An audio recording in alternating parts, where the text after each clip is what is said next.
মেসেঞ্জারে ছেলেদের কলের কোনো টাইম টেবিল নেই ভাই। তারা ভাই রাত্রি 2টোর সময় কল করে, ভোর 5:30টায় কল করে, সকাল 7টায় কল করে, বলেন কি ভোর 5টার সময় কল করে। মানে অ্যালার্ম দেওয়ার আর প্রয়োজন নেই ভাই, এরাই কাফি।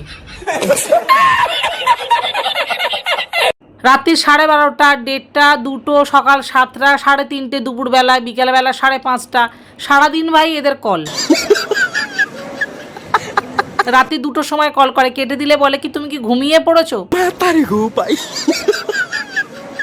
জীবনে ভাই তার মেসেজের কোনো রিপ্লাই দিলাম না, বলে তুমি ঘুমিয়ে পড়েছো।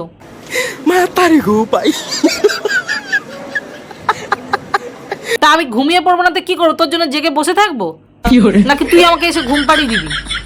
হ্যাঁ কি রে ভাই, সকালবেলা অ্যালার্ম বাজার আগে ভাই তাদের কল করে কল বাজবে। কি ব্যাপার, গিয়ে দেখি কল। কি বলবো, যাই হোক কলটা তো কেটে দিলাম, বলে তুমি এখনো ওঠোনি। যেন মনে হচ্ছে ওরা কত পিড়িতের, আমি ওরা একেবারে মানে সেই বউ, যেন তুমি ওঠোনি। মেসেঞ্জারে আছিস ভাই, থাক ভদ্রভাবে থাক না, কল করবে আর যখন তখন। ও তো ভাই কোনো টাইম টেবিল নেই।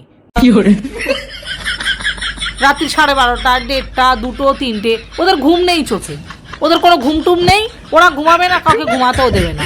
একজনের তো 4বার ফোন কেটেছি, তারপরও সে করে গেছে, তারপর ব্লক করে দিয়েছি। কত ব্লক করব, ব্লক করতে করতে হাত ব্যথা হয়ে যায়।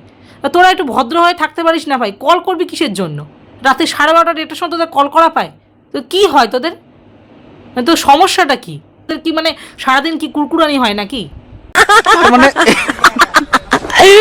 Relax, see you not for mind. রাত্রি 2টোর সময় মেসেঞ্জারে কল করছে, কল কেটে দিলে আবার বলছে তুমি ঘুমিয়ে পড়েছো। নেকু তো ঘুমিয়ে পড়বো না তো কি, তো জেগে থাকবো, তোমার সাথে কি গল্প করবো নাকি? সুটিয়ে লাল করে দেবো, নোংরামি বার করে দেবো।